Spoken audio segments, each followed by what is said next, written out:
Ok, donc nous allons commencer. Ça, c'est ce que vous avez reçu, c'est les fiches de décaissement et les factures. Ok, bon, comme c'est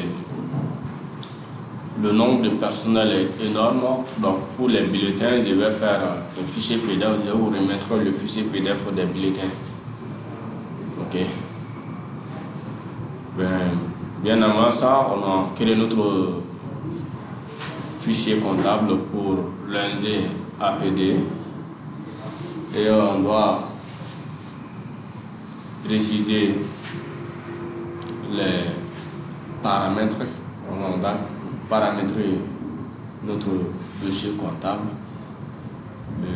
plus précisément la création des codes journaux, les taux de taxes, la création également de notre plan tiers et des postes budgétaires, aussi la création du plan lentique et précisément les lignes budgétaires de notre budget. Et cela constitue les principaux paramètres qu'on doit voir ensemble. Ok, donc vous pouvez laisser les fiches d'abord. Après le paramétrage, on va voir maintenant comment classer les fiches de décaissement. Ok.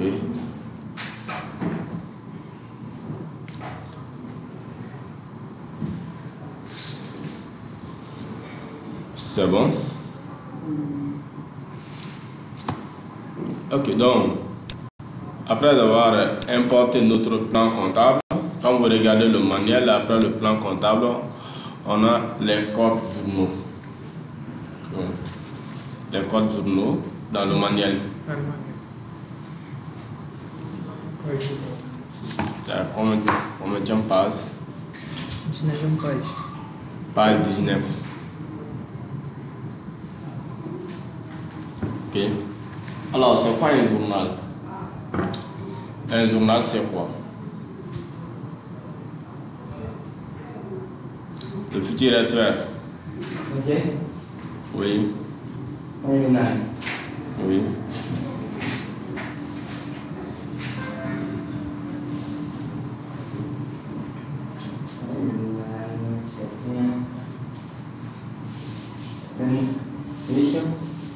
Oui. Pour la galère. On saisit Oui. les opérations. Oui. Sur les cas d'opération. Oui. Effectué Oui. dans le mois ou dans l'année. Par mois, par dans l'année. Donc, quand vous regardez bien, la comptabilité théorique en classe, on enregistre toutes les opérations dans un seul journal. On trace un seul journal, on enregistre toutes les opérations. Mais en pratique, vous allez trouver qu'un journal, c'est la classification des opérations par leur nature. Donc, si on effectue une opération d'achat, on doit enregistrer au niveau du journal d'achat. Si on effectue une opération de banque, si c'est IBA, si c'est Coris Bank, etc., donc on va enregistrer dans le journal concerné. Si on fait une opération de caisse, on enregistre dans le journal caisse. Si vous avez plusieurs caisses, donc chaque opération concerne telle caisse, caisse numéro 1 ou caisse numéro 2, vous allez enregistrer le journal concerné. Ok? Et je ne sais pas s'il y a des gens parmi vous qui ont fait le BT en comptabilité. Est-ce qu'il y a des gens qui ont fait BT en comptabilité ici? Il y a un chapitre à part à la fin de deuxième année TC qu'on appelle les journaux auxiliaires. Les journaux auxiliaires, c'est les codes journaux ici qu'on pratique. Okay. Donc, on va commencer par créer les différents journaux. Okay. Donc, comme vous regardez, on a d'abord le journal d'achat. Bien sûr, les ONG effectuent les opérations d'achat. On achète les kits pour les enfants. On acquiert des immobilisations. C'est bon? Donc, vous venez dans structure, menu structure, code journaux.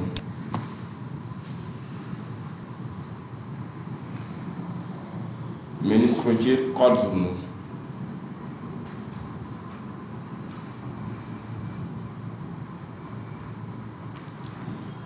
Et vous ajoutez un nouvel élément. On a vu les différentes méthodes comment ajouter un nouvel élément. Soit vous cliquez sur nouveau, soit le signe ajouter, soit le bouton CTRL plus Z, la lettre Z.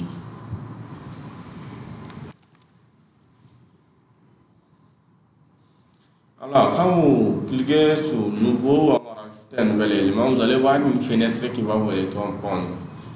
La fenêtre assistant de création d'un code journal. Et quand vous regardez, on a les types de journaux ici. On a le journal de type achat, on a vente, trésorerie générale et puis de type situation. Mais dans notre formation, nous allons utiliser les 4 types de journaux. On ne va pas utiliser le type situation. Le type situation, c'est utilisé si vous faites maintenant, vous utilisez le CLC et CF et que vous voulez faire maintenant la situation de l'année passée ou encore le blanc d'ouverture. Donc, si vous voulez faire maintenant la citation de ce compte, vous pouvez utiliser le type situation. À part ça, si le type situation n'est pas utilisé.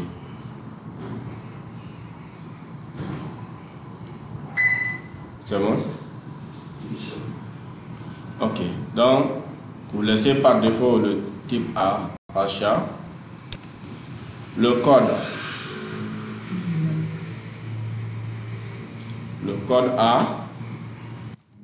ACH. Ici, la codification, ça dépend de vous. Si vous voulez mettez achat, si vous voulez mettez JA1, journal auxiliaire 1, etc. Vous avez le choix. Et si aussi vous avez plusieurs projets et vous voulez encore gérer dans un même fichier comptable, donc vous pouvez mettre achat de tel projet, ainsi de suite. Mais ça sera le même type de journal, de code journal, mais les libellés vont différencier.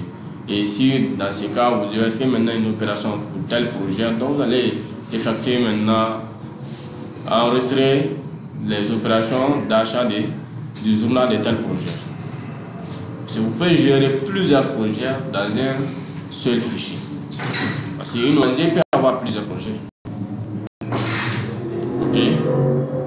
Mais quand vous avez plusieurs projets, donc il ne faut pas les globaliser, il faut toujours s'identifier, il faut toujours préciser.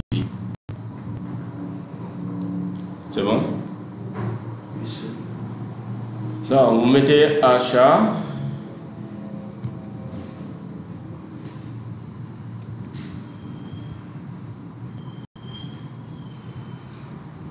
Donc nous avons en bas, souhaitez-vous effectuer de la ventilation analytique sur ce journal?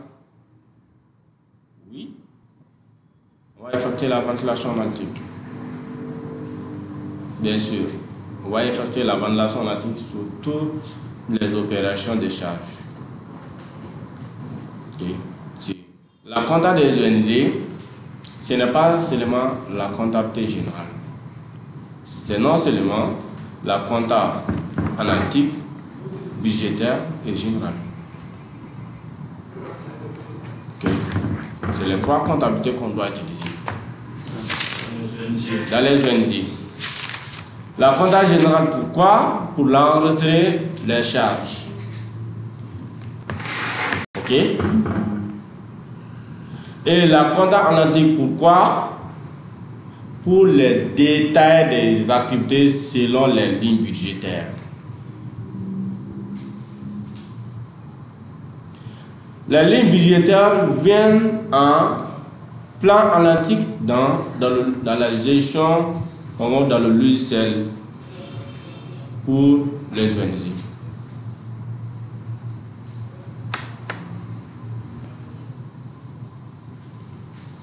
quand on prend notre budget détail, soit notre work plan, vous allez voir, il y a les lignes budgétaires. Et dans ces lignes budgétaires-là, donc vous allez créer comme les plans analytiques. Donc, une fois que vous effectuez, oui. Est-ce que l'enregistrement, oui, ça continue? Bien sûr. Ok. Oui. À titre de rappel, quoi. Ah non, si ça continue. Oui. Inch'Allah, après vous allez voir tous le lien. Voilà. Aucun souci. Oui. Ok. Si quand vous prenez bien notre work plan, bon, notre plan de travail, vous allez voir, il y a des lignes budgétaires. Donc, si vous n'aimerez pas avoir trop de lignes budgétaires dans un certain nombre de plans analytiques, donc il ne faut pas vous fier directement au budget détaillé. Parce que quand vous fiez directement au budget détaillé, vous allez voir un certain nombre de plans analytiques, un certain nombre de comptes de plans analytiques. Donc si c'est nombreux, souvent ça peut même m'embrouiller, même les auditeurs. Donc vous devez maintenant faire le work plan, les lignes budgétaires du work plan, donc vous devez maintenant directement prendre ça comme votre plan analytique. Et c'est ces lignes budgétaires de work plan qui sera aussi conforme à votre rapport financier. Ok. C'est bon? Ok. Parce que quand vous effectuez une opération de charge, automatiquement le logiciel va vous demander ça concerne quelle ligne budgétaire. Vous allez préciser. C'est ça la saisie analytique. Ok. Mais pour la compta budgétaire, c'est quoi? Donc vous allez faire une prévision. Parce que généralement, c'est les budgets alloués qu'on doit justifier, C'est les budgets qu'on doit liquider. C'est les budgets qu'on doit consommer. Okay. C'est la somme qu'on doit utiliser. Et la somme utilisée doit être justifiée. Donc quand vous imputez les charges, vous allez maintenant créer votre poste budgétaire. Par exemple, si je crée maintenant un poste budgétaire pour les dépenses de tel projet. Donc, une fois que vous utilisez un compte qui est rattaché à ce poste budgétaire, ce compte va venir automatiquement comme la réalisation. Donc, ça veut dire que lors de la création du poste budgétaire, toi, tu as fait une prévision. Prévision périodique. Peut-être une prévision annuelle, peut-être trimestrielle, peut-être même mensuelle. Ok? C'est bon? Ok. Donc, vous cliquez sur suivant. Mais ici, les 8 là, vous avez dit qu'on coche les 8. Il faut cocher le 8. Cocher le 8. Cocher le 8. Mais comme ça, on va annuler cette opération parce que après, ça va demander une numérotation. Donc, on va maintenant voir, on va revenir maintenant pour activer ce type de numérotation. Ok. Oui. Ne cliquez pas suivant débat. Cliquez sur une seule fois seulement. Une seule fois seulement. Vous allez voir, même si cette partie c'est un peu siphonné, mais on peut lire la partie. Essayez les différentes méthodes de numérotation des pièces. On a d'abord la méthode manuelle, ça c'est la première méthode ici. Et deuxième méthode, on a dit continue par journal. Le programme gère une numérotation unique et continue pour ces journaux. Ça veut dire quoi? C'est manuel. Nous on va saisir manuellement les numéros lors de la saisie des pièces. On va saisir manuellement les numéros des pièces. Mais l'inconvénient de ça c'est quoi? On peut se tromper à tout moment. On peut faire une erreur à tout moment au niveau des numéros. Et l'élément clé de l'organisation comptable, c'est les numéros de pièces. Les numéros mentionnés sous les pièces doivent être conformes à des numéros qui sont dans le logiciel. Si tel n'est pas le cas, ce sera difficile de vérifier votre comptabilité. Ok. Donc il faut faire extrêmement attention au niveau des numéros de pièces. C'est très important. Ok. Donc il ne faut pas utiliser la numérotation manuelle. Il ne faut pas utiliser ça. Chaque moment, vous pouvez oublier certains numéros. Ok. Quand vous oubliez ça, donc, ça sera en désordre automatique. Et deuxième, étant donné, numérotation par journal, ça veut dire quoi? Chaque journal a sa numérotation. Quand vous prenez le journal d'achat, les pièces sont numérotées de 1 jusqu'à N. Vous prenez le journal là, caisse, les pièces sont numérotées de 1 jusqu'à N. Vous prenez le journal subvention, les pièces sont numérotées de 1 jusqu'à N.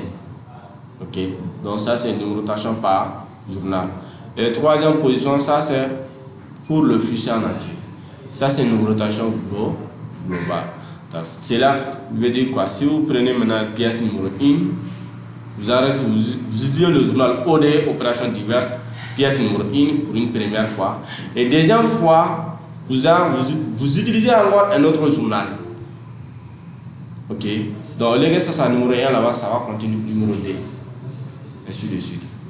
Donc ça veut dire quoi? Un seul numéro ne sera pas répété dans ta comptabilité. C'est la numérotation continue. Okay. Mais l'inconvénient de ça, c'est quoi? On peut dire que pièce numéro 6.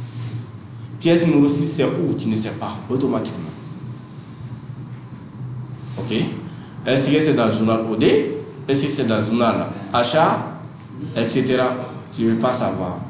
Mais si les numéros sont par journal et qu'on dit achat, pièce numéro 6 du journal d'achat, c'est précisé. C'est précisé. Ok. Donc, ça veut dire que aussi par journal, par l'ensemble des fichiers, a aussi des inconvénients. La dernière position, ça c'est une numérotation mensuelle. Ok. Donc quand vous optez pour la numérotation mensuelle, lors de la saisie, vous n'aurez pas accès à des numéros de pièces. Mais c'est au dernier jour du mois dont le programme va générer automatiquement une numérotation des pièces. Et cette numérotation sera par journal. Mais l'inconvénient de ça, c'est quoi? Avant la fin du mois, vous ne pouvez pas vérifier une écriture par numéro de pièces. Parce que vous n'aurez pas accès à des numéros de pièces. Ok? Cela aussi a des inconvénients. Ok? Ok. Ok, c'est thank you. Ok. Donc, vous cliquez sur annuler. Ok. On va maintenant obtenir la protection. On clique sur annuler. On va annuler cette action. annuler. Oui. On annule cette action. Donc, on vient dans le menu fichier, paramètres société. Fichier, paramètres société. C'est fait. Ok. Comptabilisation.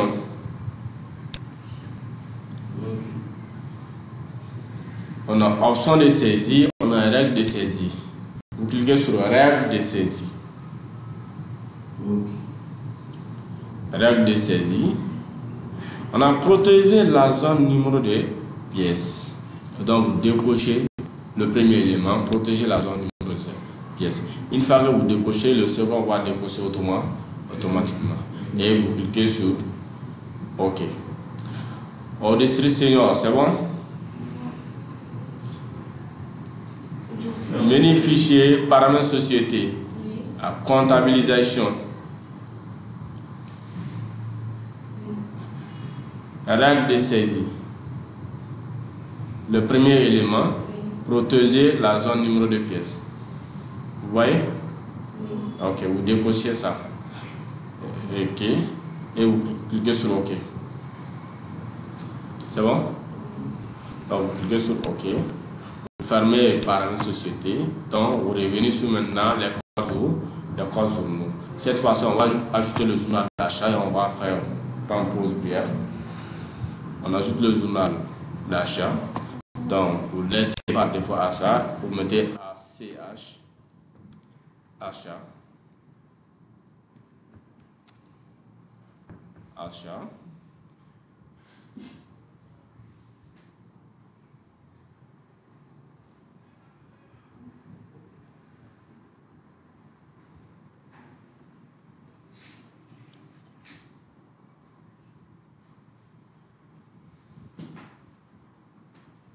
C'est bon?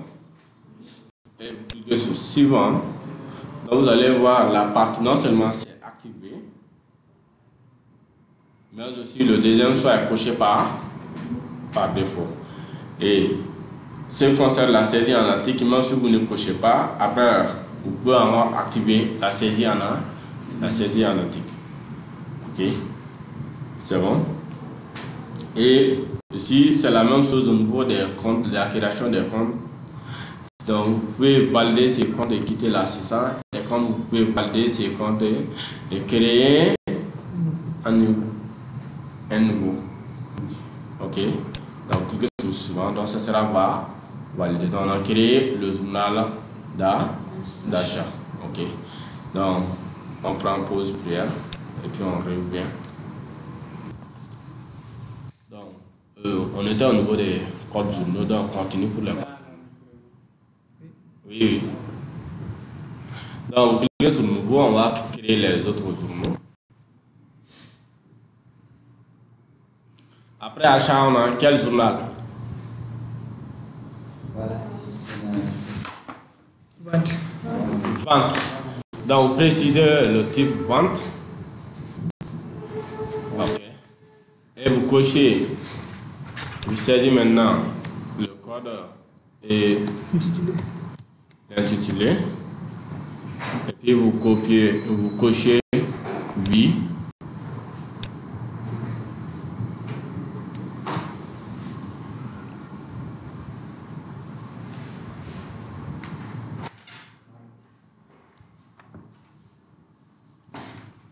Okay. Sur la saisie analytique, vous cochez oui. Je vais ajouter la ventilation analytique pour ces ouvrages.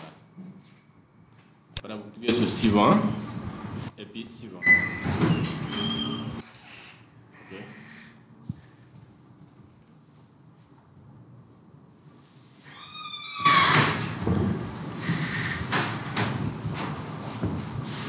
C'est bon? Après vente. Ok. Après, il y a Vente encore. Subvention. Voilà, le type vente encore. Précisez le type de vente. Subvention. Voilà. C'est subvention, c'est des produits. Subvention.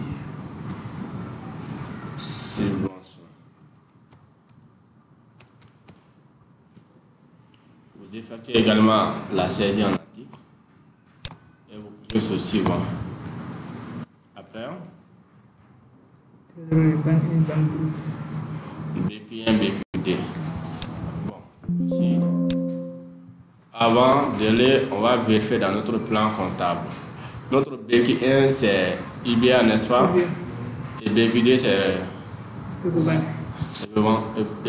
Donc on va vérifier ça. Est-ce qu'on a ces comptes dans notre plan comptable?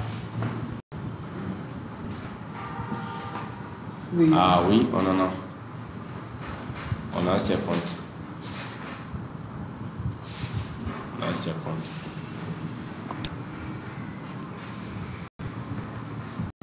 Okay.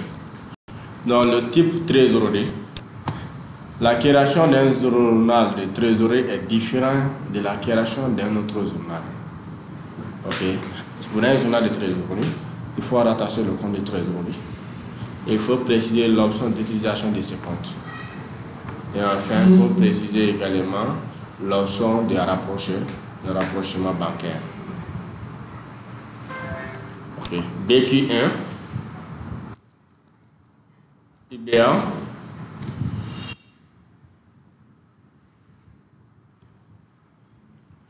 là-bas aussi, vous activez la ventilation en antique.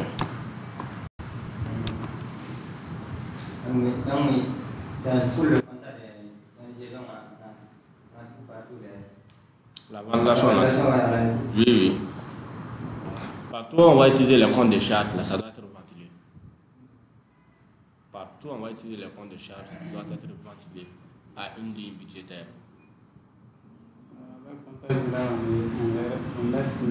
Oui. C'est bon. Vous cliquez sur suivant. Et ici, au niveau des comptes de trésorerie, donc vous allez rattacher BQ1, c'est 52 52 11 1. Donc vous mettez 521 11 et vous cliquez, ça va directement afficher compléter à 6 caractères IBA.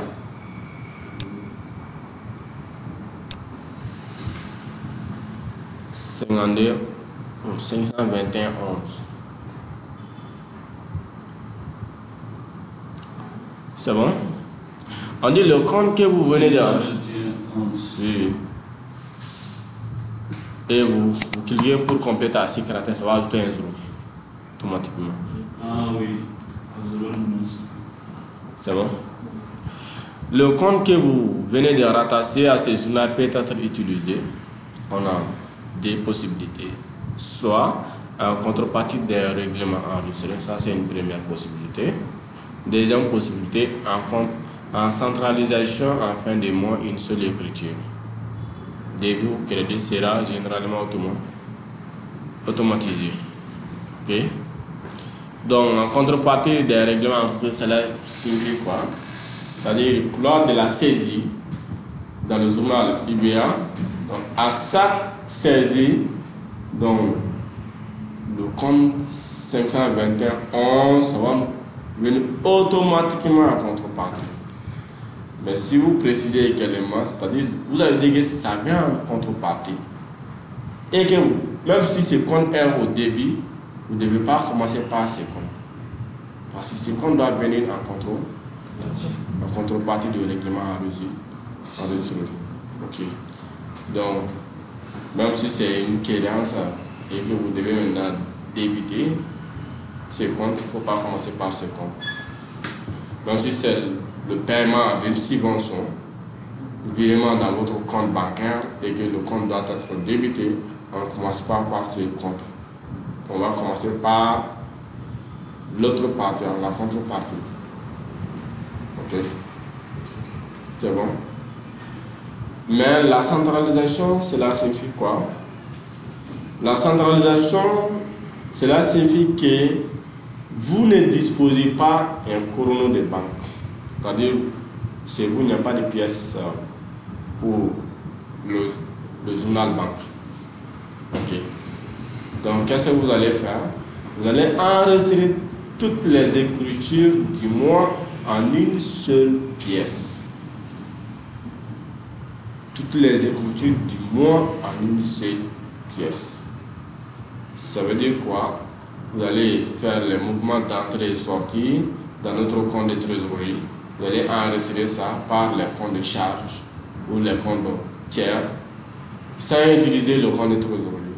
Donc à la fin maintenant, le compte de trésorerie va générer si le total de ce compte doit être, si ce compte doit être débiteur ou créditaire, ça va générer automatiquement. C'est-à-dire, avec 16, ça ne met pas les totaux, ça va générer directement le solde. Mais il y a un autre logiciel de gestion, le logiciel Quadra Compta, c'est un logiciel français que même au Mali, le cabinet déjà utilise ça. Si c'est ça, c'est le logiciel-là, ça va mettre total et recettes égale à ça, total dépenses égale à ça, et voilà le solde. Okay, mais avec 16, la centralisation, ça tire automatiquement le solde. Avec la centralisation, quand vous créditez un compte, ça veut dire que la banque doit être débitée. Et vous débitez un compte, ça veut dire que la banque doit être créditée. Donc vous allez débiter, créditer des comptes directement. Donc automatiquement, ça va faire la somme des deux. Et ça tire le solde à la fin. Mais dans ce type de saisie, avant la fin du mois, vous ne pouvez pas fermer le journal. Chaque jour que vous fermez, c'est comme si vous avez terminé le mois. Et vous venez demain, donc vous allez, c'est le solde qui était tiré, donc vous venez demain, vous allez supprimer ce solde-là et continuer maintenant la saisie. Ok. Mais c'est les sociétés d'expertise qui font ça généralement. Parce qu'eux, ils ne savent même pas à préciser, on va construire les pièces des banques. Les sociétés qui donnent leur comptabilité à des cabinets, donc le cabinet ne fait que pratiquer la centralisation.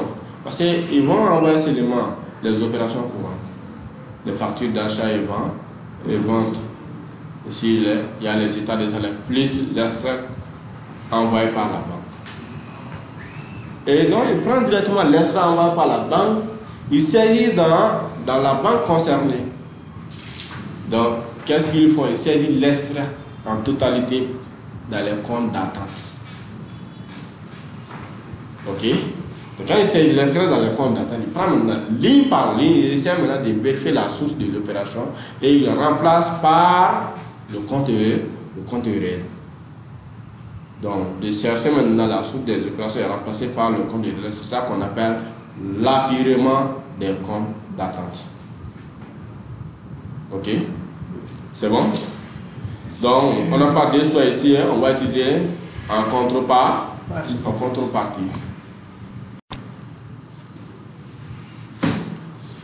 Le rapprochement, on a dit, souhaitez-vous indiquer sur quel compte vous souhaitez faire le rapprochement.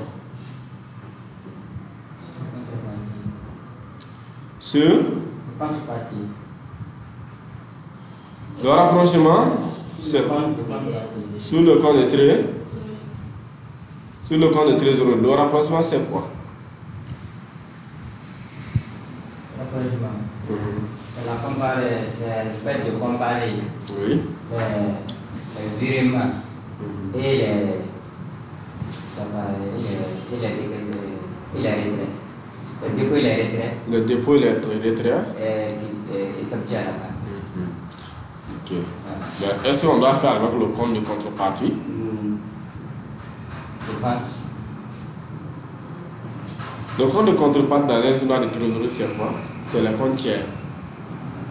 On a besoin de la citation de notre compte banque. Donc c'est le compte de trésorerie. Le compte de trésorerie. Ok. Donc, vous cochez le compte de trésorerie. L'état de rapprochement, c'est juste un document qui nous permet de justifier notre sort dans la banque. C'est le seul document qui nous permet de justifier notre sort. C'est la comparaison. Ok. Voilà. Donc, vous cliquez sur suivant. Et puis suivant. Et voilà maintenant comment on crée un journal de type trésorerie. On crée les autres. Il y a BQD, la même méthode. BQD.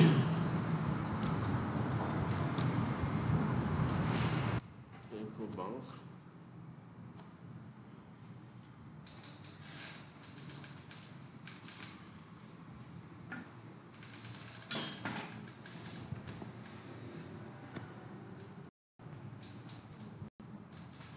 EcoBank.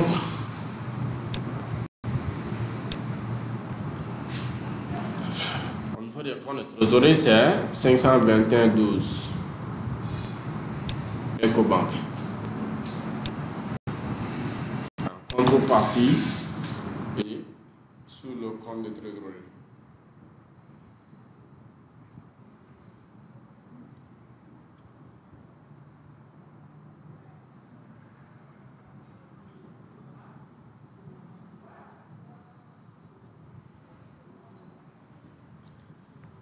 Et vous cliquez sur suivant.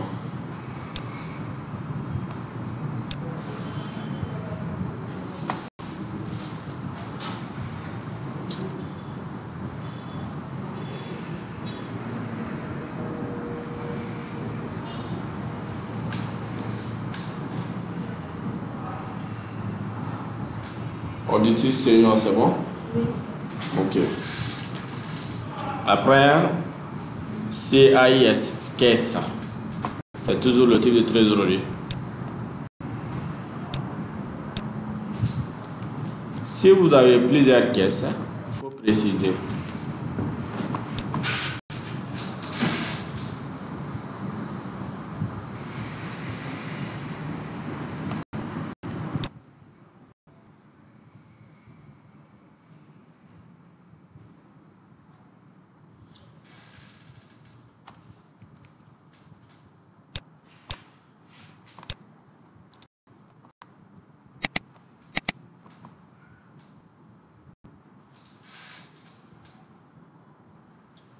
571 caisses. On a fait 3 jours. Voilà. Donc, je veux savoir caisse APD. Ici, à ce niveau, compte tenu des nouveaux référentiels pour les sociétés sans but lucratif, il y a certaines parties qui n'ont pas de tout détaillé, contrairement au plan comptable 6x révisé. Quand vous prenez par exemple le plan comptable 6x révisé au niveau des comptes caisses, c'est un exemple, vous allez trouver qu'il y a 571 1, 571 2, 571 1, caisse en monnaie nationale. Mais ce cas n'est pas précisé pour les sociétés sans but lucratif. Ok. Donc c'est la raison pour laquelle vous allez voir dans notre plan ici, on a pris conformément au niveau référentiel, ce qui est recommandé sur le niveau référentiel.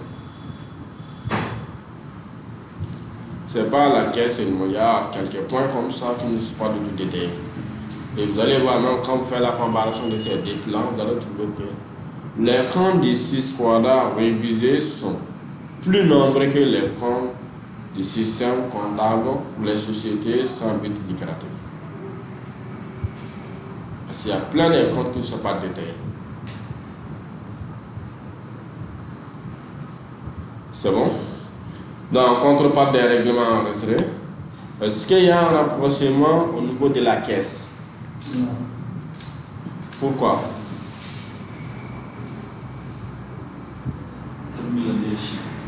Hein? Voilà. Qu'est-ce qu'il a à la fin État de caisse. Voilà, bêta. Voilà. Bêta, j'ai le fait. Disponibilité. Ouais. En état, au niveau de la caisse, on fait l'état de caisse, mais il n'y a pas l'état de rapprochement. Parce que notre caisse est gérée par nous-mêmes. Ce n'est pas géré par une autre société, une autre entité. C'est géré par nous, mais donc il n'y a pas question de rapprocher de rapprochement. Vous avez? J'ai dit pas de rapprochement pour ce jour-là. Voilà, c'est ça. Pas de rapprochement pour ce jour-là. Et vous pouvez sur 6 mois pour pouvoir le dire. C'est bon? Et il y a OD et puis RAN dans le type général. Donc pour le type général, c'est simple. Vous précisez le type, vous mettez le code et l'intitulé, les opérations diverses. Il faut toujours activer la ventilation analytique.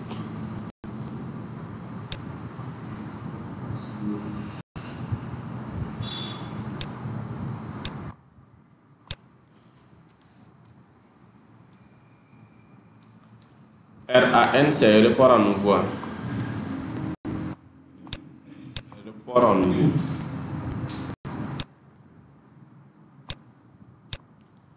RAN, c'est report en nouveau.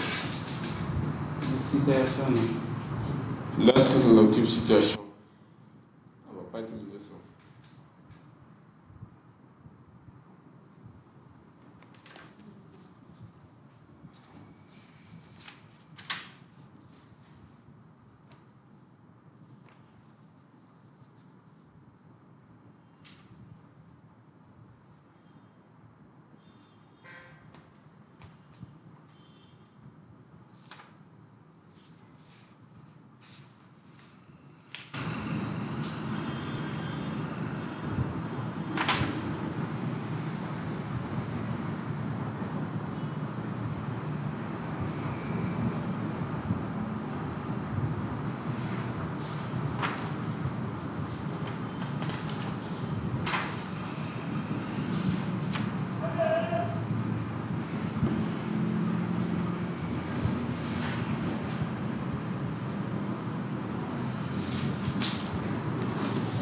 C'est bon pour la cause du mot.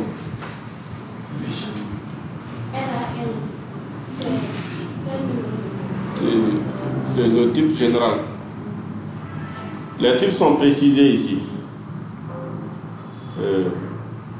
Ici. Ouais, type.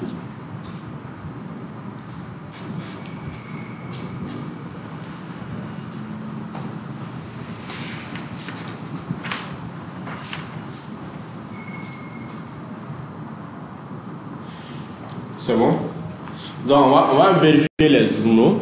Donc, il faut un à un, on va vérifier est-ce que la saisie en article est cochée pour tous les journaux. Vous double-cliquez sur achat et si ce n'est pas coché, vous cochez sur autoriser la saisie en article. Autoriser la saisie en article. Puis OK. Puis OK. Quand vous double-cliquez sur achat, vous cliquez sur autoriser la saisie en article. Et puis OK. Et bien, des fois c'est coché. Ou juste vous vérifier.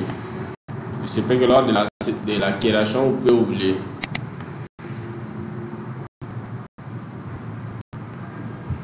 Pour laquelle c'est fait aussi.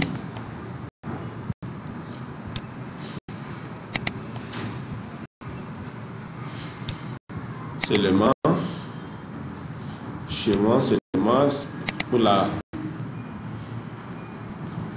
pour les achats, ce n'était pas fait, sinon pour les autres journaux, c'est fait. C'est pareil aussi. Oui.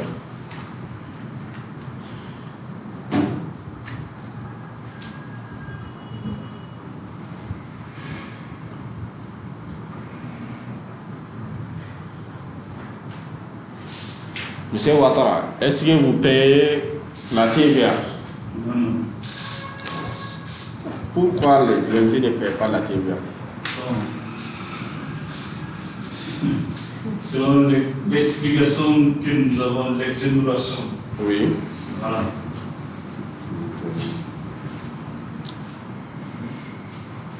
Karambe, tu peux nous expliquer cela? Pourquoi les ONG sont exonérées de la TVA?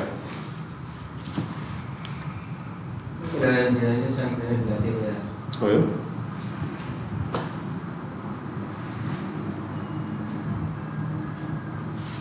D'abord, la TVA, c'est sur quelle base? Dans n'importe quel type d'impôt, si vous voulez connaître les caractéristiques, l'application, les conditions d'application d'un type d'impôt, il faut savoir quels sont les revenus soumis à ce type d'impôt.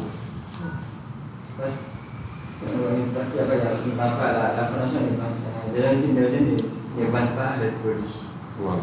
La TVA, c'est calculé sur le chiffre d'affaires. Sur le chiffre d'affaires réalisé. Est-ce que les ONG ont des chiffres d'affaires? Non. C'est ça. Ok. Mais tu peux avoir des ONG qui perdent la TVA. C'est possible. Mais comment? C'est peut dire qu'il y a une ONG qui était d'une autre structure. La structure est transformée en ONG. Après avoir transformé, ils n'ont pas cherché maintenant un certificat d'exonération. Donc si toutefois il n'y en a pas, ils vont toujours continuer. Parce que cette structure existante avait déjà un numéro d'identification fiscale. Donc ils vont continuer toujours à payer. Et sinon, c'est que l'ONG paye généralement, c'est l'ITS, les TL et également les cotisations sociales à MOINS. À part ça. Oui. Sinon, la contribution forfaitaire, ça a été supprimé. Ça a été supprimé. Oui, oui. Sinon, j'ai une fois entendu ça. Ça a été supprimé. Contribution forfaitaire. C'est supprimé. C'est supprimé. Okay. Pour les ONG.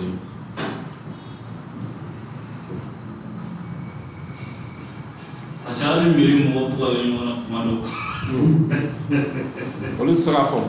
Elle ne peut pas comprendre. Ni a voulu tout aïe. T'as fort. Ou t'as oué ni a foué tout aïe. Yeah. T'as fort. Tel ites no no kala mayere mana.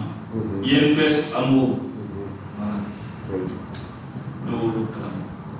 Parce qu'il faut, c'est-à-dire, le secret, les infos là, c'est les textes. Mais il faut c'est-à-dire, connaître la logique. C'est sur quelle base? La base de calcul. Il faut connaître ça. Si vous comprenez ça seulement, c'est fini. Et tu comprends les gens analysent ça, les gens analysent ça. Les gens analysent ça. N'a rien de tigre. Vous savez sur quelle base? C'est ça. Même si la loi dit tout de suite que pour les intérêts de payer la TVA. Et tu vas payer comment? Tu n'as pas de chiffre d'affaires. C'est ça. Tu ne peux pas payer. Ok, donc on progresse. Donc, fermez les codes sourds. Auditrice, senior, est-ce que vous avez des questions sur les codes sourds? Ok. Donc, les taux de taxes. Les taux de taxes, TVA, donc on peut laisser ça. Mais si on veut en créer, j'ai mis ça ici parce que pour que vous puissiez savoir comment créer les taux de taxes. Ok. C'est pour que vous puissiez savoir comment les créer. C'est bon? Et dans le nouveau référentiel, là, vous allez constater qu'il y a les comptes taxes dans le nouveau référentiel. Ok. Parce que ce n'est pas seulement les ONG, mais c'est toutes les sociétés sans but lucratif. Le système concerne toutes les sociétés sans but lucratif. Ok. Donc, il y a les coopérations, les associations, etc. C'est bon? Donc, venez dans une structure, taux de taxes. Taux de taxes. Et vous cliquez sur nouveau. C'est bon? Et vous mettez le type TDA, le code TDA, le sens, soit une taxe, soit elle est déductible, soit elle est collectée. Si c'est déductible, ça veut dire que c'est une taxe sur les dépenses. Si c'est collecté, ça veut dire que c'est une taxe sur les recettes. Ok. Oui. Retire taux de taxe. Retire taux de taxe. Et puis on clique sur nouveau.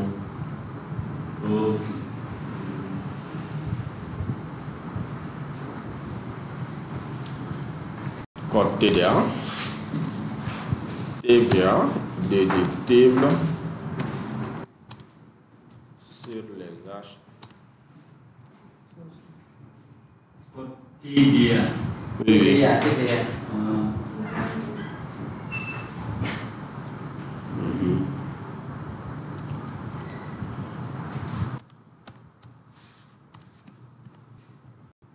« 445. 445 euros. Même assez nouveau, vous allez trouver que dans le plan comptable successoire révisé, les comptes sont bien précisés. Les 445 sont précisés. Il y a 445.1, ça c'est TVA déductible sur les IMO. Il y a 445D, TVA déductible sur les achats, c'est-à-dire les marchandises, achats des marchandises précisément. Il y a 445.3, TVA sur les transports, et 445.4 TVA sur les services extérieurs, etc. Mais au niveau des nouveaux référentiels pour les sociétés sans but lucratif, c'est globalisé seulement TVA déduit, TVA requis, TVA récupérable. C'est bon? Le taux, il faut mettre 18 au niveau du taux. Ici, 18. C'est bon? Et le type taxe, c'est TVA sur le débit. Débit, c'est une taxe qui doit tout verser le débit, débité. C'est bon? Et si vous voulez automatiser le montant de cette taxe, c'est au niveau des généraux que vous pouvez ratasser. Mais vous pouvez laisser ça. S'il y en a la possibilité, si vous êtes dans les entreprises, pas les ONG, si vous êtes dans les entreprises, Donc, à ce niveau, vous allez regarder le montant de la taxe sur la facture. OK. C'est bon? Et vous cliquez sur OK. Et vous cliquez sur nouveau encore. TCV. Et vous précisez le sens collecté. Précisez le sens collecté. TCV. TVA collecté. Suivante.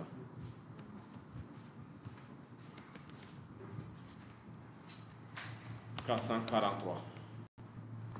Et il faut toujours compléter à 6 caractères.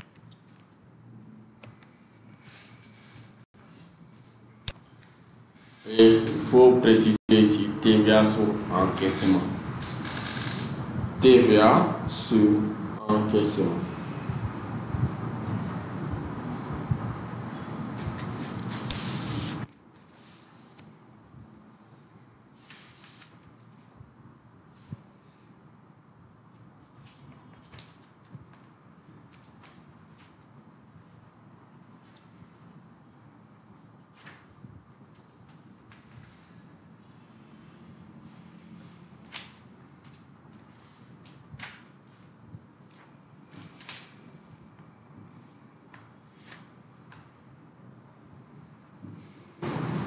Les taux aussi, c'est 18%.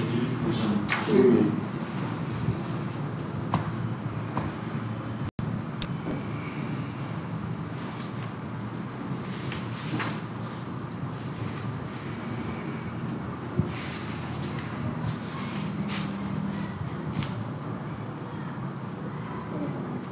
TVA déductible, c'est débit, TVA débit, au niveau des types de taxes.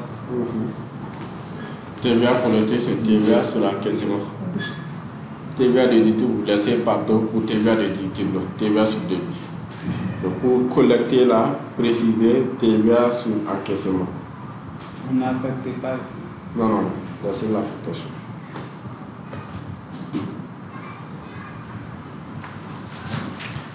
Auditrice, c'est bon? Ouattara, c'est bon? Oui. Ok. Karamé, c'est bon? Oui, c'est bon. Ok. Donc, cliquez sur OK. Vous fermez la fenêtre taux de taxe.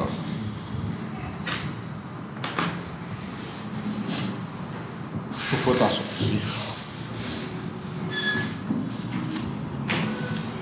Maintenant, pour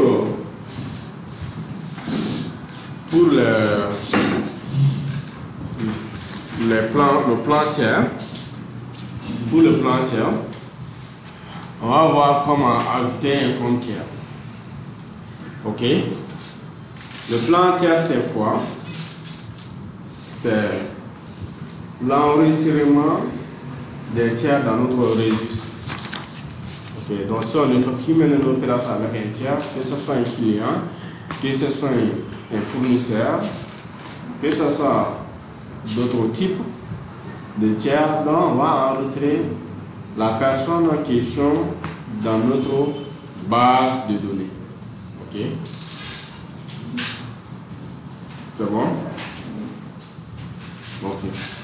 Donc, vous venez dans structure plan tiers. Ok. Plan tiers. Structure plan tiers.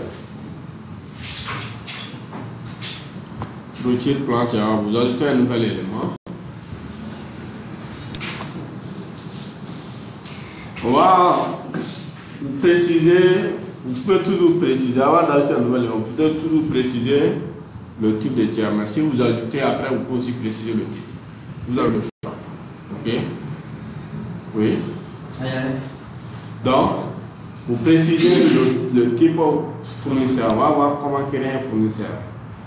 Donc, pour les autres tiers là, on laisse au fur et à mesure qu'on va effectuer les opérations après. Et on va les enregistrer dans notre base de données avant d'enregistrer l'opération. Ok? What is 3, sir? Are you fine?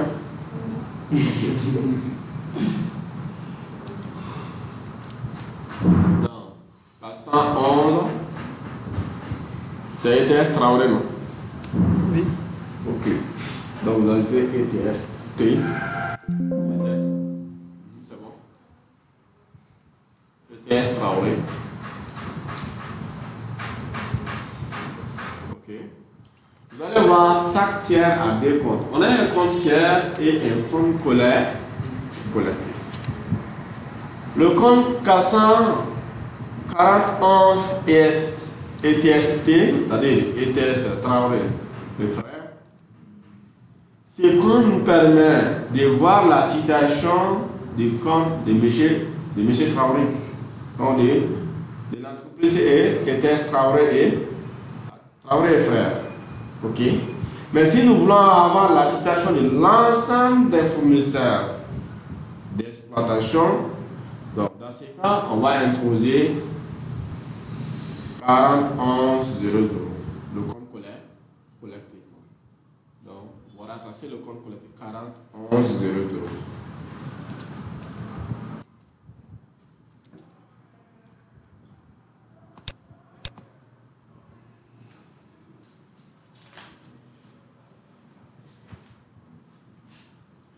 Donc, après le cas d'un fournisseur, on va forcément ajouter le bailleur. On va ajouter le bailleur. Ok. Le bailleur aussi c'est un tiers. C'est bon?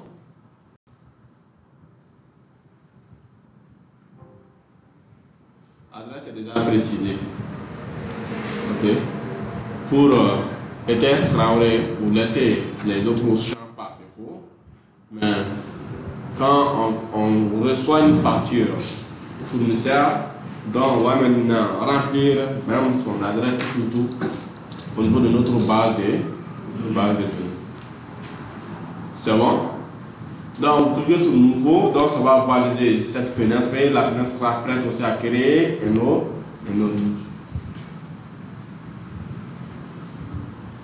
Donc cette fois-ci, il faut préciser le type autre. On va créer les bailleurs. On a dit le bailleur c'est qui ici? Dans le manuel, on a parlé des bailleurs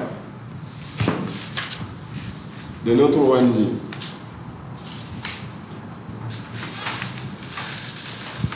Qu'est-ce qu'on a parlé de bailleurs?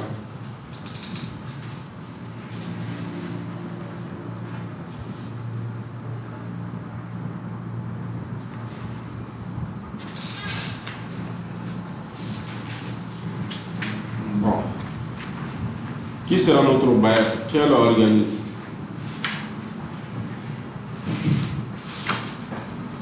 Ça sera NDI, ça sera PNUD, ça sera UNICEF, ça sera PAM. Ça sera qui? PNUD. PNUD. Ok?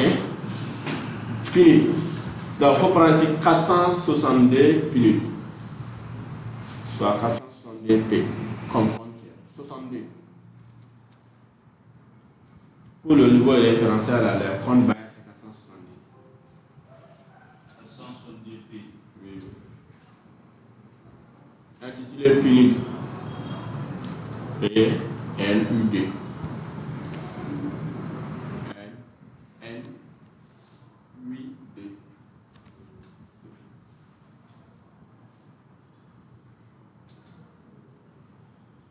C'est bon? Voilà.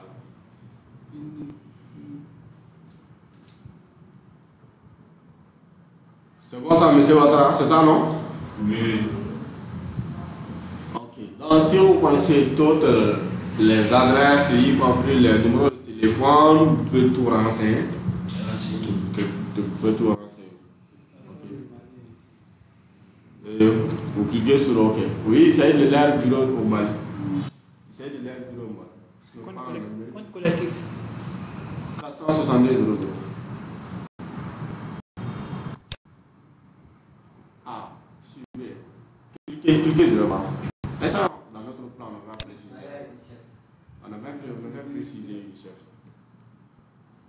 Dans notre plan, on a précisé UNICEF. Mais cela n'est pas un problème. Après, on peut modifier. Ok, laisse plus. Vous cliquez sur OK. Laissez plus. Cliquez sur OK.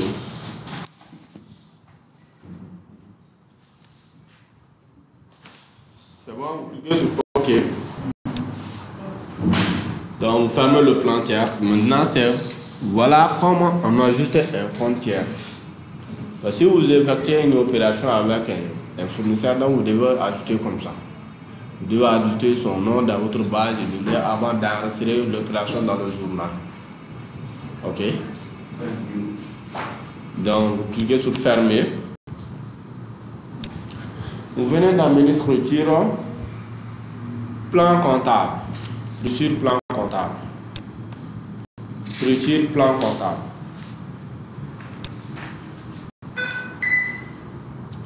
OK? Là, il y a Bayer 470. Vous supprimez UNICEF aussi. Vous laissez seulement Bayer. OK? Vous laissez seulement Bayer. Donc, ce compte général signifie quoi ici? Ça, c'est le compte de Bayer. OK? Et si on veut ajouter plusieurs Bayer, on va créer leur compte tiers. On va l'enregistrer dans le plan tiers. Et tout sera lié à ce compte collectif pour les bailleurs. OK? C'est bon? Après, vous cliquez sur paramètres. Au niveau de ces comptes, toujours ces comptes-là. Auditrice senior, c'est bon? Donc, après, vous cliquez sur paramètres. Vous cochez saisir le compte tiers. Vous cochez saisir le compte tiers. 600. Saisir le compte tiers. Saisir la date des séances et le mode de règlement. Vous cochez ça. Vous cochez également autoriser le lettrage automatique. Donc, on doit cocher 3 éléments ici. En fait. C'est bon? Oui. On peut dire le bancaire. Oui. Ici, c'est La date des séances. Autoriser le lettrage automatique. Le compte tiers. Saisir la date des séances et autoriser le lettrage automatique. C'est bon? Et vous cliquez sur OK.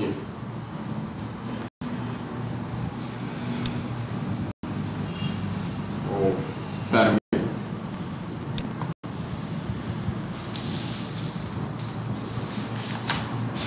Donc, après le plan tiers, on va maintenant dans notre plan créer le plan analytique. Plan analytique. OK? Donc, vous venez dans le menu fichier. Vous venez dans le menu fichier. Paramètres société. Fichier. Paramètres société. Et vous cliquez sur analytique. OK? Et vous cliquez sur plan analytique.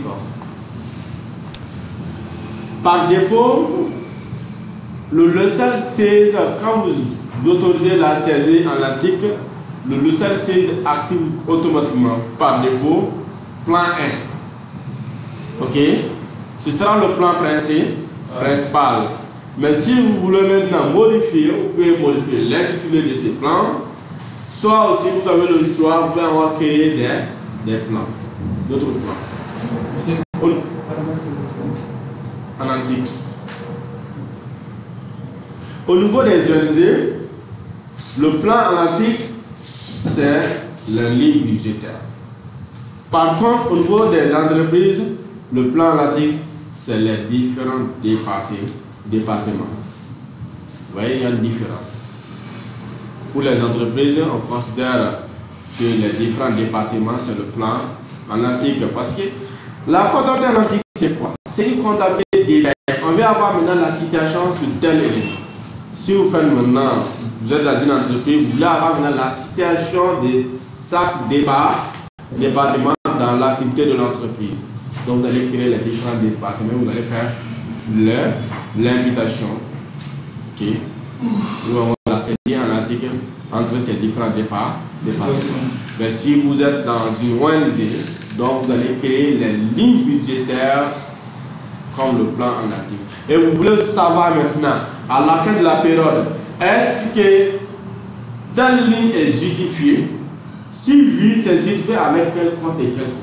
Quelle opération et quelle opération? Donc vous voulez savoir ça. Ok? C'est bon?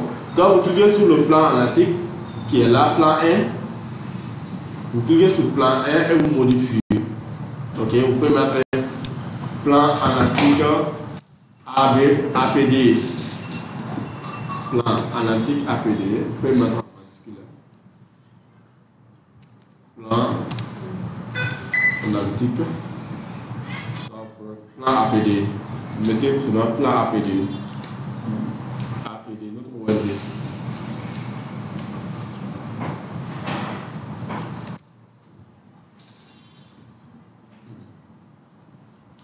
Et quand vous commencez à terminer la série, vous pouvez enregistrer. Ok. Enregistrer. Donc, si vous voulez, vous pouvez avoir d'autres plans. Ok.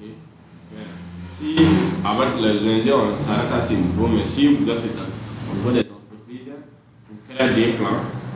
Un plan pour la liste des départements et un plan pour le compte d'engagement. La classe 9 du plan comptable square révisé.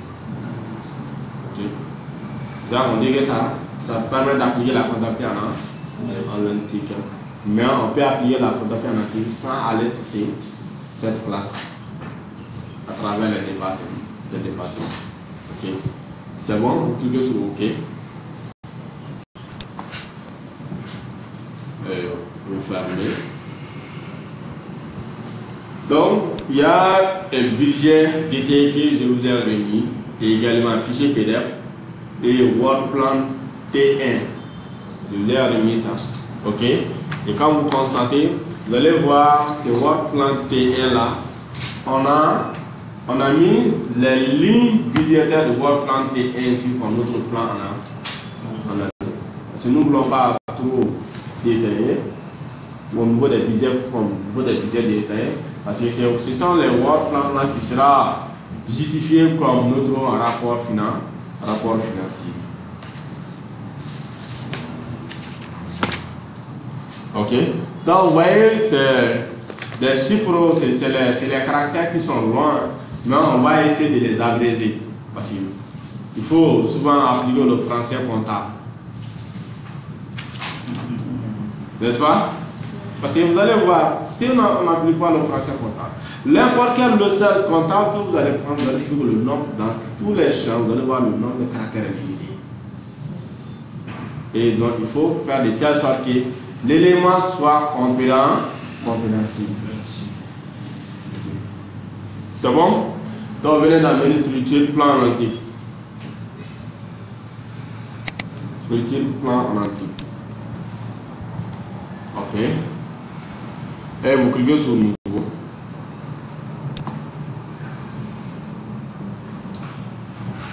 Ok. Dans le niveau des sections analytiques ici, si on met 1.1, parce que la langue, on a précisé 6 caractères. Le logiciel va compléter ça à 6 caractères. Ok. Qu'est-ce que vous allez mettre? Vous allez mettre APD 1.1, APD bar 8 1.1. Ok.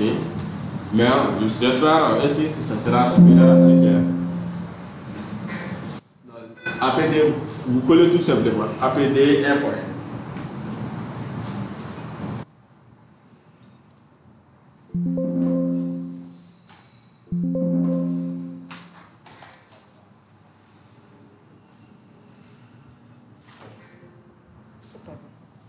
Le fond, ça ne marche pas. Le point ne marche pas. Ça ne marche pas le point. Ah, c'est bon. Mettez APD 11 seulement, c'est ce sera APD 11. Soit, on met, au lieu d'APD 11, c'est par output, non? On va appliquer le principe de output. Ok. Vous allez mettre A, C, 11. Ok. Donc, le C va ajouter S. Ok. Soit vous mettez vous mettez 111. Ça veut dire que ça c'est output 1.1. Ok. Et après output 1, 12. Il y a 1.2. N'est-ce pas? Et il y a 1.3 et 1.4. Tout ça c'est output 1, 13, output 1, 14. Ok. Et ici, ça sera output D, 21, output D. On est parti directement à 23. C'est pas un problème, on peut mettre 23. Ok. Et après, on a, oui, output 3, 31. Ok, c'est ça les formes qu'on va créer. Donc pour le premier, on va aller former ensemble. On a dit mise en place et pour renforcement des mécanismes communautaires de protection de l'enfant. Comme on a si bien dit, notre ONG intervient dans la protection, oui, de l'enfant. Ok. Donc pour faire cette activité, il faut être en contact direct avec les parents. Il faut faire en contact direct avec la communauté. Ok. Donc, il faut d'abord faire une réunion avec eux. Il faut essayer de les sensibiliser. Et il faut aussi faire une petite formation sur la protection de l'enfant.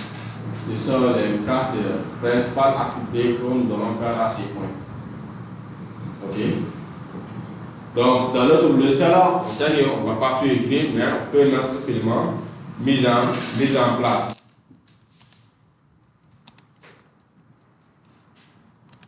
Mise en place. Vous mettez /CLP. /CLP. Mise en place.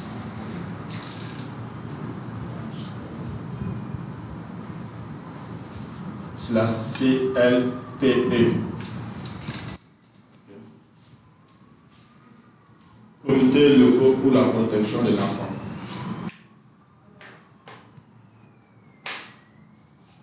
Comité locaux pour la protection de l'enfant. Ok. C'est bon? Et vous cliquez sur Nouveau. Ok. Donc, output 1. 12 d'abord. Output 1, 12.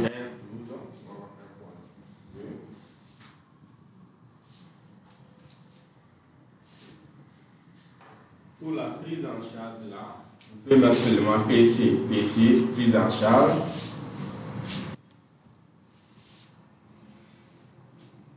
On a prise en charge multisectorielle. Ok. Des enfants. Multisectorielle des enfants. Multisect des enfants.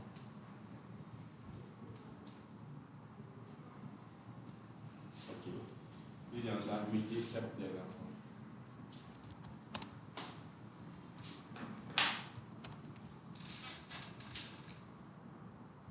Ok. C'est bon.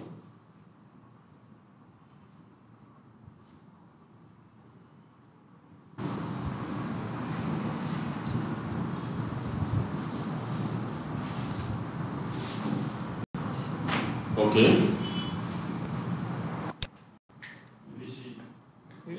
Vous tablez seulement. Vous tablez seulement. On va abréger tout quoi. Si vous tablez, va abréger. L'abrégiation va venir. Voilà. L'abrégation. Oui. Faut tabler. T'as tout tablé sur le clavier. Clavier, vous tablez seulement. Après l'écriture, vous tablez.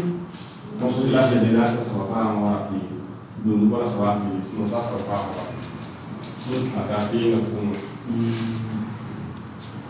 En logiciel des échelons, nous utilisons la tablette. N'importe quel logiciel. Si c'est donc pour ça, ça peut l'être. Sinon, si c'est avec CSP, la base, il y a des parties comme une fois la tablation, c'est que le logiciel devrait faire automatiquement le logiciel de faire. Je prends un exemple. Je vois dans CSP, la date d'avance, quand vous savez la date d'avance, vous ne tablez pas. Ça va remplir la fonctionnalité. C'est bon? Ok. Donc, output 1.3. Qu'est-ce qu'on a dit? On a dit appui à la recherche et réunification familiale des enfants et à la réintégration socio-économique des ENAS. ENAS, ça veut dire enfants non accompagnés et séparés. EAFGA, ça veut dire enfants associés aux forces et groupes armés. Les forces armées, c'est des forces de l'ordre. Les groupes armés, c'est des terroristes. Donc, les enfants terroristes. Donc, on appelle ça les EAFGA. Monsieur Ouattara, vous traitez ça? Et il y a plusieurs catégories d'enfants en situation d'urgence. Il y a également les enfants vulnérables de communautés. Il y a aussi les enfants victimes d'autres violences graves. Okay. Il y a plusieurs catégories d'enfants en charge. Okay. Donc ici, pour apprécier ici, vous pouvez faire maintenant recherche et réunification des enfants. Recherche et réunification des enfants. Recherche et réunification des enfants. La réunification, c'est quoi?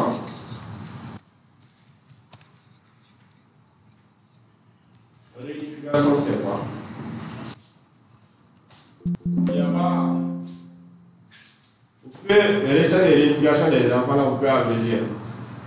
Soit vous mettez recherche et réunification, dès là, vous barrez ça, vous mettez slash enfant. Ok? Enfant.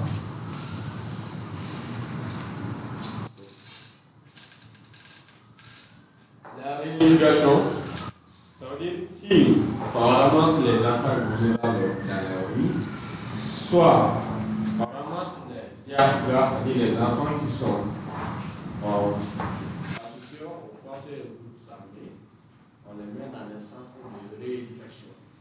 Okay? Après avoir passé un moment, un bon temps dans les centres de rééducation, parce que cela peut se dans encore, l'enfant n'a pas, vous ne connaissez pas le père ou la mère de l'enfant. Vous allez faire des démarches administratives pour maintenant faire l'enseignement de l'enfant. Okay. Donc, la recherche des parents de l'enfant, c'est ça qu'on appelle la réunification. On va la réunifier. Réunifier, chercher leurs parents et les parents, donner à leurs parents. Ok. Donc, si on les donne aux parents, parce que souvent, cela toujours on a déjà récupéré l'enfant. C'est un moment qu'on trouve l'enfant qui n'est pas en bon état. Surtout les IASP. L'autre fois, on dit ici, le fondateur nous a appelé, il a rencontré un cas. C'était un IASP qui a même mis des chaînes lourdes dans son pied et il était même blessé. Dès que l'homme du cas Et j'ai même vu des photos sur les réseaux sociaux. C'est les enfants de 12 ans, 8 ans, 1 an, qui sont en train de prendre les armes aujourd'hui. Ils sont en train de se servir. Mais si on les récupère, on les met dans les centres. Et pour les centres-là, les Africains, on ne les met pas dans le même point que les ENAS. ENAS, c'est les enfants non accompagnés et séparés. Donc, on va le plus par exemple, donc, on a bien, on va le casser là, par rapport au les annoncer les médiques et même là, la discours cherche maintenant par autant papier de la dollar, qu'on fait dollar pour pareil.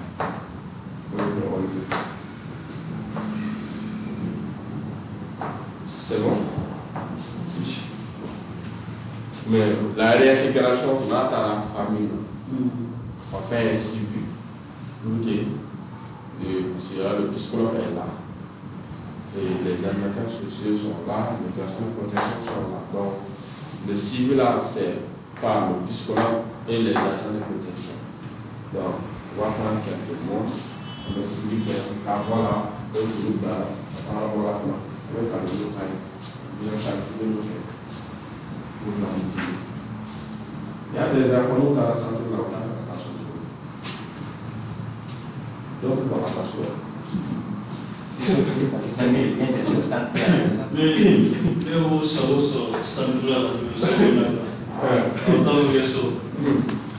C'est bon? C'est bon? Donc, on continue? Ok. Et donc,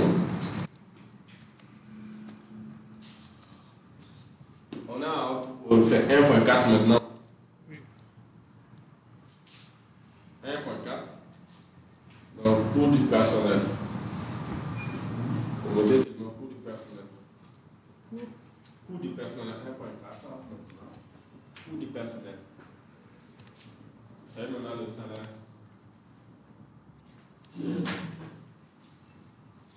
Les agents impliqués, c'est le salaire du chef de projet, du suivi évaluateur, du psychologue, des agents de protection et des animateurs sociaux.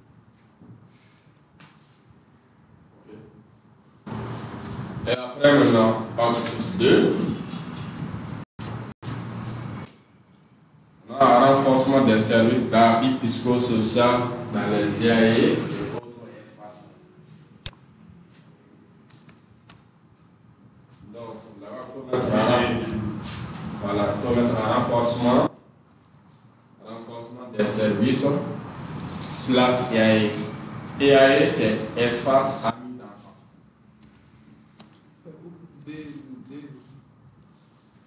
Ici. Renforcement. C'est D. 2015.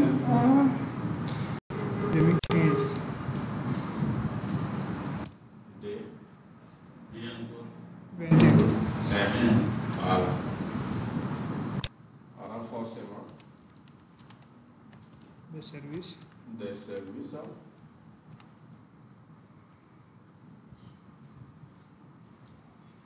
EAE. Espace ami d'enfants. J'ai participé à une formation sur une chaîne de travail avec les collectifs des UFD qui interviennent dans la protection de l'enfant. Il y a un projet qui est en cours sur les IAE. Ce projet, ça va faire 3 ans maintenant. C'est toujours en cours. C'est-à-dire, je suis en train d'élaborer une ligne directive comme un référentiel pour le fonctionnement des IAE. C'est l'UNICEF qui est à la tête, plus les autres organisations internationales qui impliquent dans la protection de l'enfant. Il est de l'eau.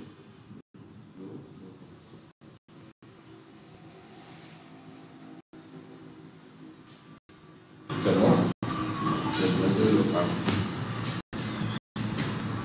Donc, après, on a des points. Donc, si ça doit être 2.2, mais on n'a pas directement 2.3, mais c'est pas comme on va penser à 2.3. Ok? On va penser à 2.3.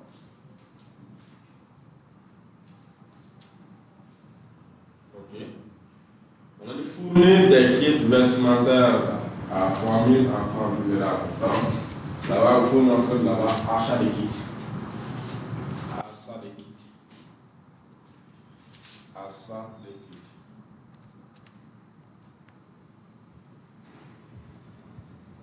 Achat des kits.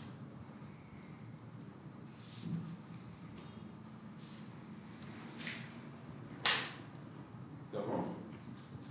Et enfin, gestion efficace.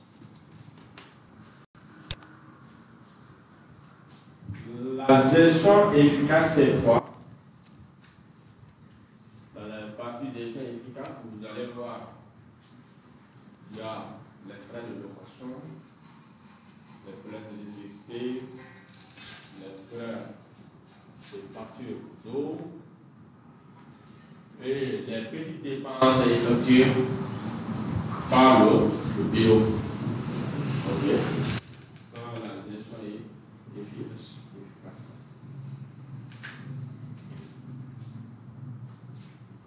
Ok? Vous pouvez mettre gestion efficace.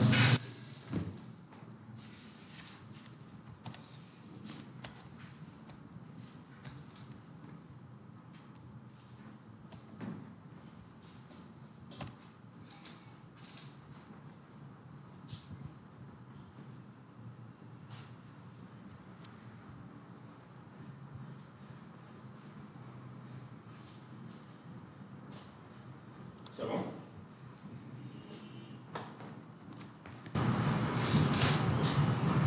Vous cliquez sur OK.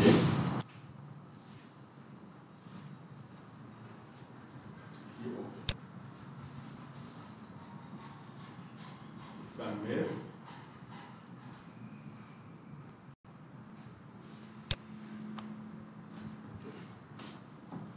Maintenant, on va créer les postes budgétaires.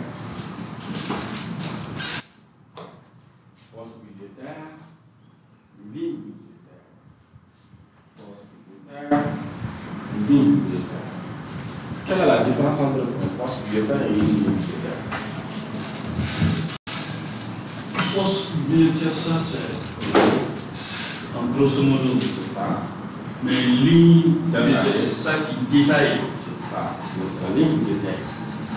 Poste, grosso modo, c'est la ligne qui détaille. Nous avons le budget des as et la ligne du budget. On a des lignes dans notre budget des as.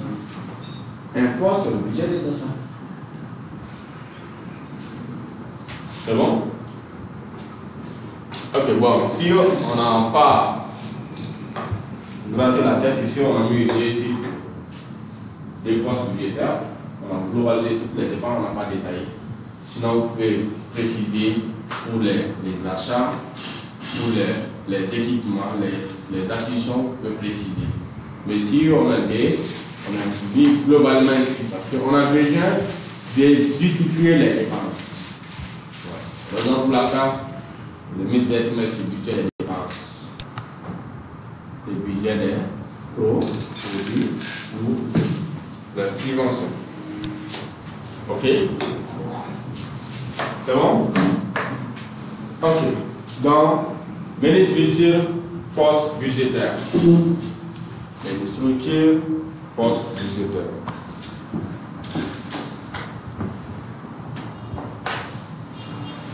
Menu structure, poste budgétaire.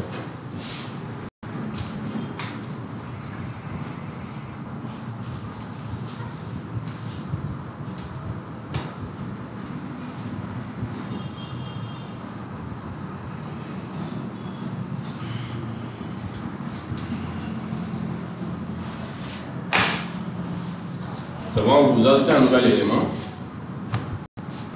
Ajoutez un nouvel élément. Le code 100.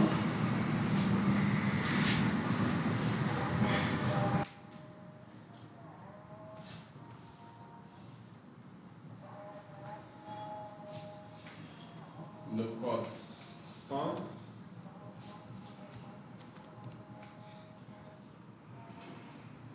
subvention, intitulé subvention.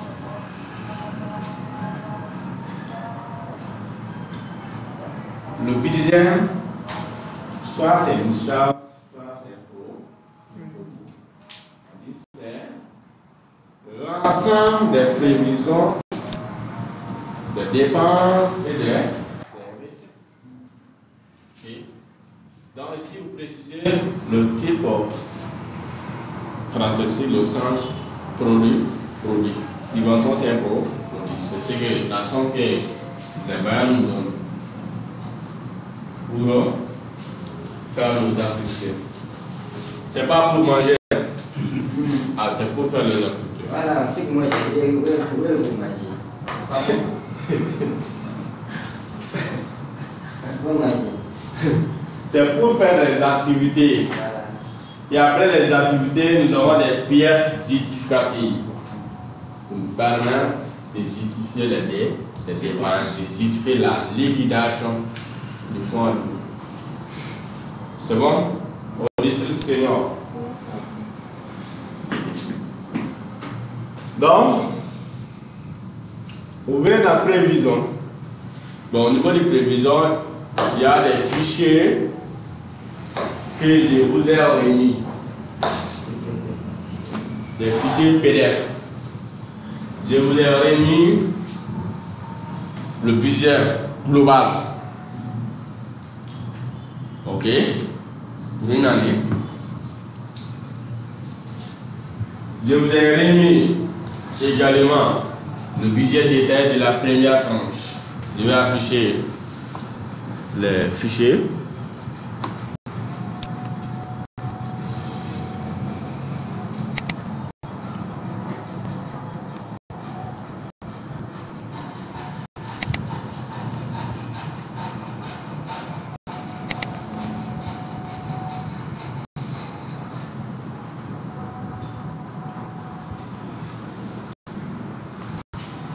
Il y a work plan, il y a budget détaillé, il y a T1. T1, ça c'est le budget détaillé de la première tranche. Et il y a work plan T2.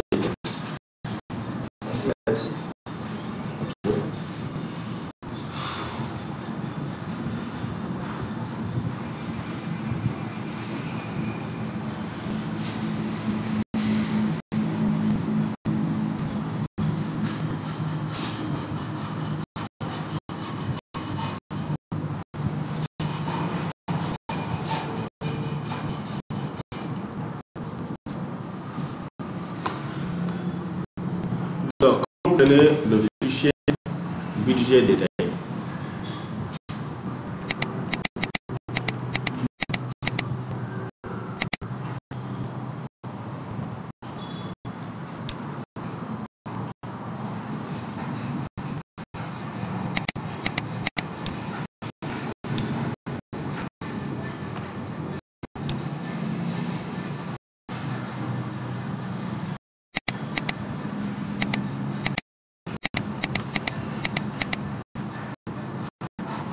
En bas du budget, voilà, on a le total du budget qui fait ici, on a d'abord 694 635 000. Ok, ça c'est le total pour les différentes lignes budget. Les différentes lignes budgétaires, ok? Mais ici, on a 3 600. 3 600, la colonne de 3 600, c'est la contribution OSC. Ok? Généralement, bon, il y a un modèle de budget.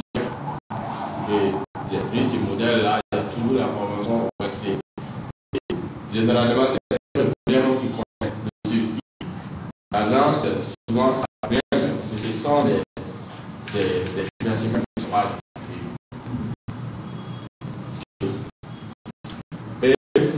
Voilà, c'est que notre bailleur doit payer. C'est ça le montant payé par notre bailleur.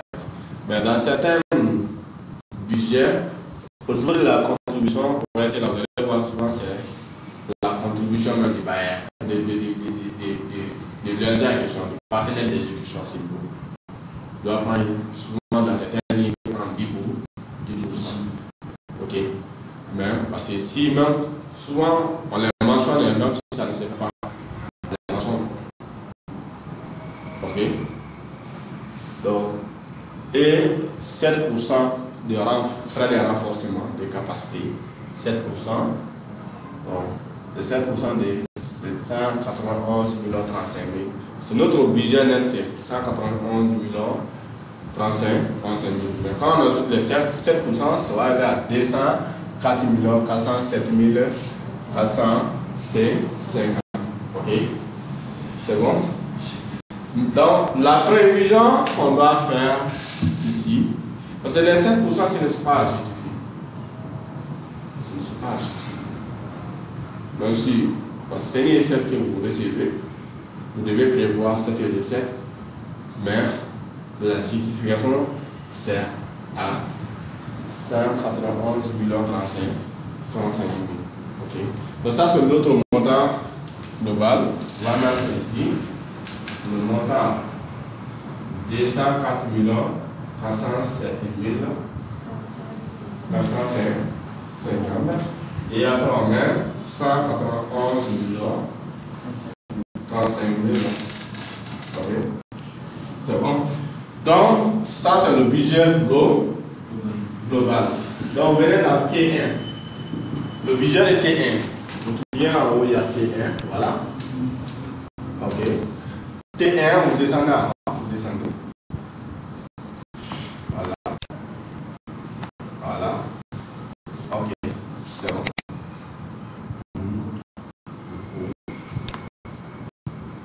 Voilà. 70 500. 70 530. 535 000. Ça, c'est notre T1. Okay. C'est bon? Oui. Mais, si on veut voir maintenant toutes les tranches, on va aller au niveau de work plan global. Il y a work plan global, work plan. Oui. Voilà. Vous voyez ici, les 70 535 000, c'est T1. Notre TD, c'est 60 250 000 et T3, 60 250 000. Les 7%, là, ça vient en dernier ici. Ok. En T4. Qui n'est pas à justifier. Allez, dis-donc, tu as la langue. C'est bon? Donc, mais, ici, TD, on va prendre le montant de TD.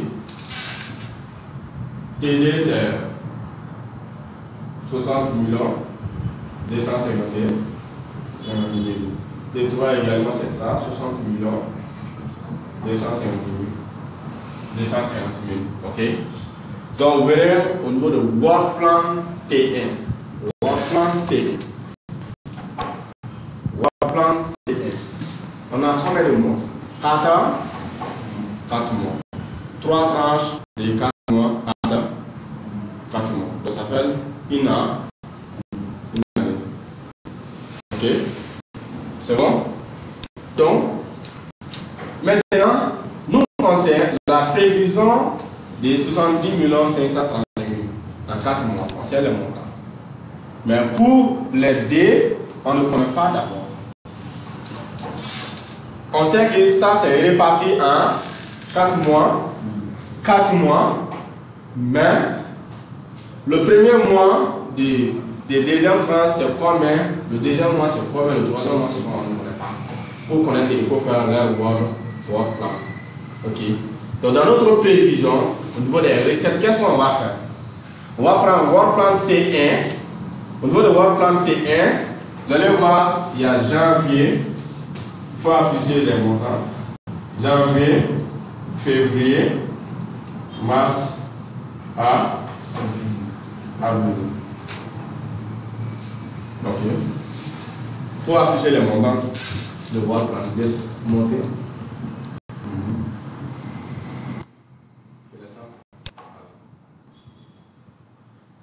Tu descends un peu, c'est bon.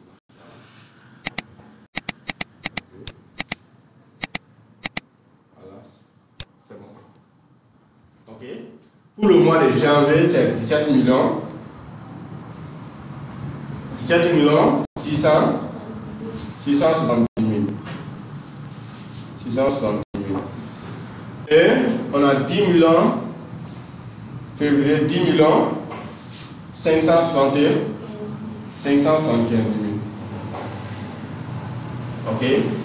Et on a 16 millions 860 000.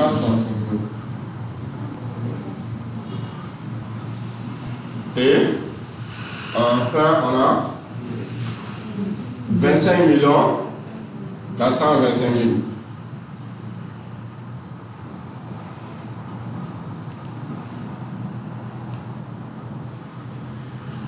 Ok. Donc, dans notre prévision, on va mentionner ça dans les mois concernés. Et comme on ne connaît pas la planification de ces dés, donc on sait quand même c'est les 4 mois, on va les prendre en proportion. Ok? Il faut prendre ça, diviser, ce montant divisé par 4, ça va donner combien?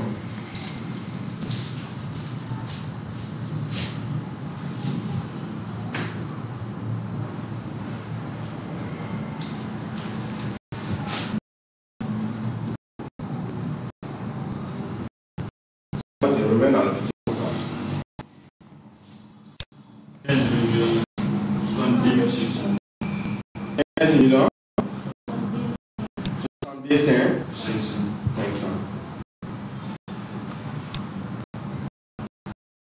Donc vous devez dans le futur. Au niveau de la prévision, vous verrez directement au niveau des montants. Ici. Donc, double qui est pour le mois de janvier. Janvier, en bas, janvier. Voilà, c'est en bas qu'on va saisir. Ok? Janvier, vous mettez 17 millions 670 000.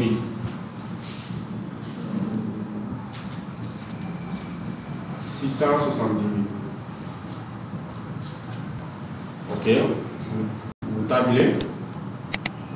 Voilà. Ok? Février, 10 millions 575 000.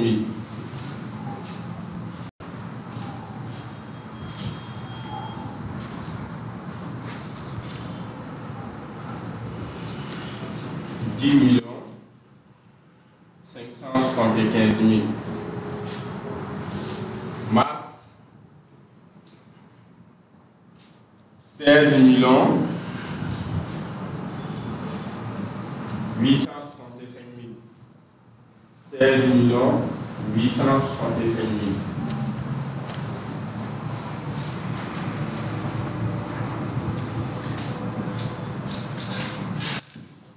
Avril, 25 millions 425 000.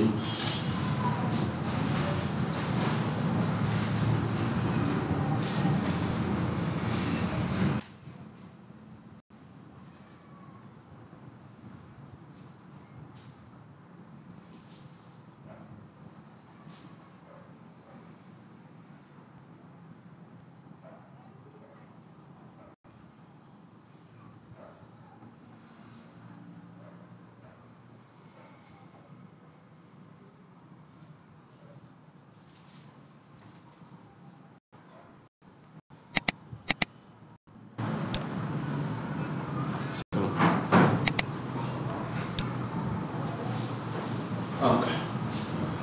On a au total 70 535 000. Ok. Donc, après maintenant, pour les TD, T3, il faut prendre 60 250 000, 60 250 pour les autres mois. Pour les autres mois. 60 250 15 70 500. 15 70 500. Pour les autres mois. Mais au moment où vous allez faire maintenant les votre plan réel peut venir modifier. Ok? C'est bon? Au moins parce qu'on n'a pas fait World Plan TD d'abord. Au moment où vous allez faire World Plan TD, donc vous pouvez venir les modifier. divise. Avec 15 62 700. Possible pour 8 mois. Oui. Les 4 mois TD et 4 mois d'été, et 3, c'est le reste de l'année. C'est un double placement. Si? S'il y avait des placements là. Oui.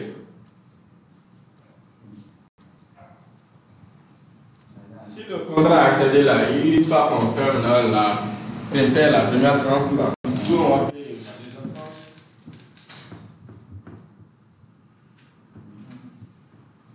Sans tableau financier, mais nous sommes vraiment moins de ça.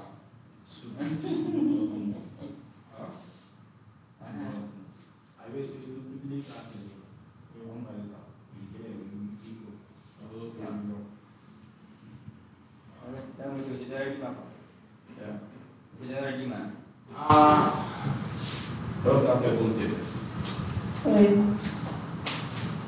La comptable sont là, oui. Comment les appeler? Bon. La certification là, c'est moins des pièces. Oui, mais ils savent vous gagner des pièces.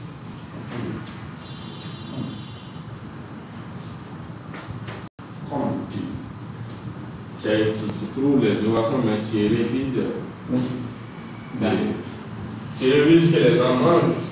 Non, j'ai pas. Parce que bon, comme j'ai vu, les amis de papa étaient trop gourmands là-dedans, donc ça ne va pas bouger quoi. Donc, moi, je parle là, moi, j'ai 4 coups. Je mange pas. Elle a tête de comment vous voulez vous initier avec ces petits montants-là? C'est impossible aussi. C'est impossible. Donc, ben, c'est quand on va aller. Ouais. C'est bon? Voilà. Oui.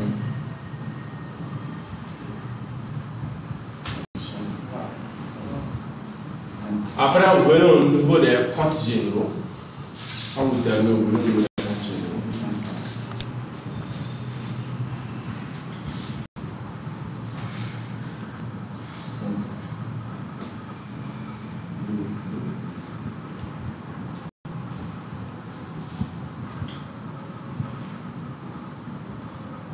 Compte généraux. Après, prévision, il y a compte généraux. Donc après, c'est 8 mois. On va associer ça. Cette prévision-là, ça concerne quel compte dans notre plan? Ok. Non, compte généraux d'abord. Compte généraux, vous cliquez sur affecter. On va affecter maintenant les comptes généraux qui concernent notre poste budgétaire. Une fois qu'on utilise ces comptes-là, l'utilisation de ce compte va venir automatiquement comme la réalisation. Oui. Il est 7h passé. Oui. On va passer ça tout de suite. Thank you for. Donc, remember. Compte généraux. Voilà. Donc, il faut rattacher la classe 7. 7. Vous descendez jusqu'à la fin. On a don. Voilà. Don. Oui, ça concerne ces comptes. Don. Le don, c'est le don. C'est la fin où vous prenez OK. Voilà. Et vous pouvez tout OK. Et vous cliquez sur OK. C'est bon? Donc, si vous avez bien compris ça, vous allez créer le poste dépense à la maison. Et quand vous créez ce poste dépense-là, la planification de ces dépenses-là, c'est les mêmes choses que les recettes, les mêmes montants que vous avez pris au niveau des recettes-là. Vous allez prendre au niveau des prévisions des dépenses. OK? Mais, arrivé au niveau des comptes généraux, il faut rattacher toute la classe 6. Uniquement la classe 6 de votre plan comptable. Vous allez tout sélectionner la classe 6. Ok, vous allez les rattacher. Seulement la classe 6, pas d'autres classes. C'est bon? Vous allez rattacher ça. Donc, on arrête là. Inch'Allah, demain, On verra avec les pièces. Et vous pouvez aussi regarder sur le temps, regarder les pièces comptables, regarder et voir comment les classer. Et pour le plus de classement, vous allez regarder le budget détaillé, le fichier budget détaillé que je vous ai donné. Dans le fichier budget détaillé, on a voilà le budget détaillé de T1.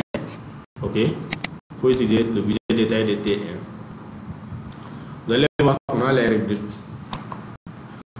et c'est noté 1.1.1. Dans toutes les fiches de décaissement, vous avez 1.1.1. Donc vous allez les rassembler. Après avoir les rassemblés, vous allez les classer par date. Il se peut que ça peut être même les mêmes dates, il se peut que ça peut être des dates différentes. Ok?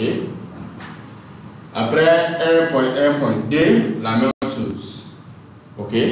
Mais arrivé au niveau de l'équipement FAT, par exemple ici, équipement FAT, là-bas, si ces points-là vous ne voyez pas, qu'est-ce que vous allez faire? Vous allez regarder WordPlan. D'abord, vous allez regarder WordPlan de T1. Ok? WordPlan de T1. Ok?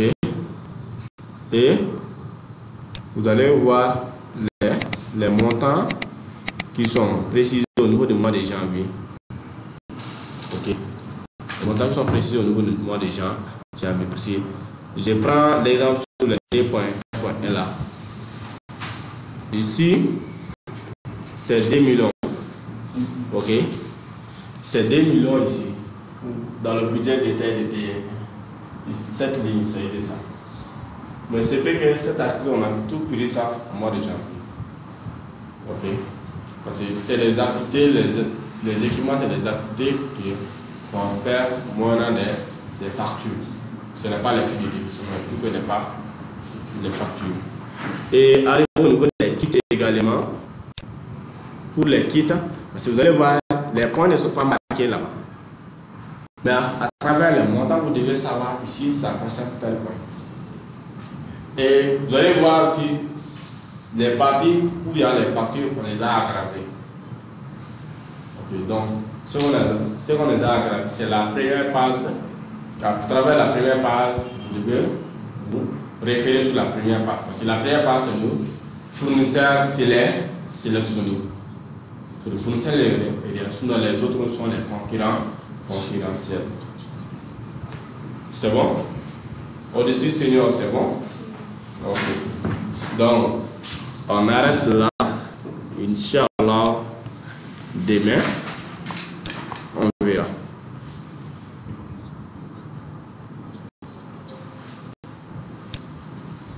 Ok. Donc, demain, Inch'Allah.